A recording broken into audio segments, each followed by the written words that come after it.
Salut à tous. Maintenant, je vais continuer à lire du livre Voyage au centre de la Terre de Jules Verne. Et quand je lis, je vais expliquer quelques mots du texte en anglais. Alors, commençons.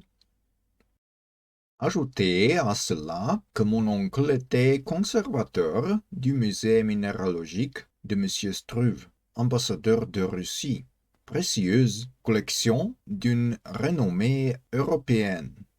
Voilà donc le personnage qui m'interpellait avec tant d'impatience. Représentez-vous un homme grand, maigre, d'une santé de fer et d'un blond juvénile qui lui ôtait 10 bonnes années de sa cinquantaine. Ses gros yeux roulaient sans cesse derrière des lunettes considérables. Son nez, long et mince, ressemblait à une lame affilée. Les méchants prétendaient même qu'il était aimanté et qu'il attirait l'alimaille de fer. Pure calomnie. Il n'attirait que le tabac, mais en grande abondance, pour ne point mentir.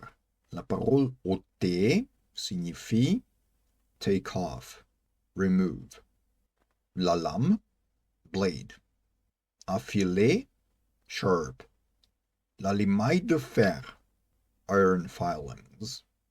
La calomnie, slander, defamation.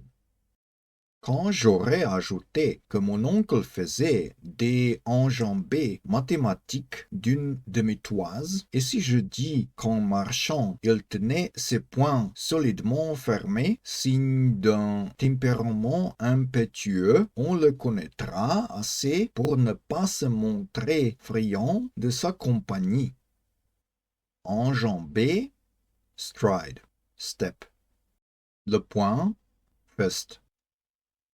Il demeurait dans sa petite maison de Königstrasse, une habitation moitié bois, moitié brique, à pignon dentelé. Elle donnait sur l'un de ces canaux sinueux qui se croisent au milieu du plus ancien quartier de Hambourg que l'incendie de 1842 a heureusement respecté.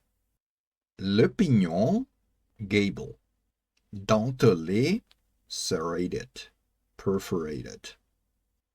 La vieille maison penchait un peu, il est vrai, et tendait le ventre aux passants. Elle portait son toit incliné sur l'oreille, comme la casquette d'un étudiant de la Tugendbund.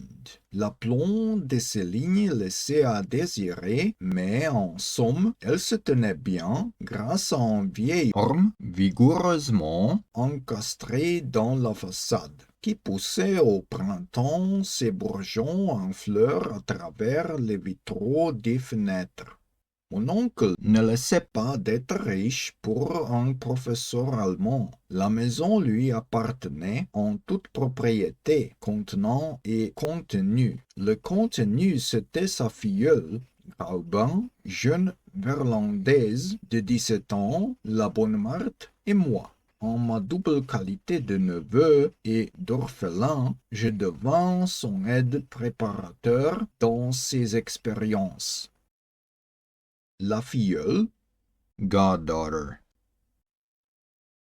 J'avouerai que je mordis avec appétit aux sciences géologiques. J'avais du sang de minéralogiste dans les veines. Je ne m'ennuyais jamais en compagnie de mes précieux cailloux. Le caillou, pebble, stone, rock. En somme, on pouvait vivre heureux dans cette maisonnette de Königstrasse, malgré les impatiences de son propriétaire, car tout en s'y prenant d'une façon un peu brutale. Celui-ci ne m'en aimait pas moins.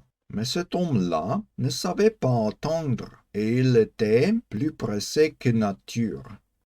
Quand en avril il avait planté dans les pots de faïence de son salon des pieds de résidat ou de volubilis, chaque matin il allait régulièrement les tirer par les feuilles afin de hâter leur croissance. La faïence, earthenware. Avec un pareil original, il n'y avait qu'à obéir. Je me précipitai donc dans son cabinet. Donc, c'était une courte partie du livre Voyage au centre de la Terre. Merci beaucoup d'avoir regardé et à la prochaine fois. Au revoir.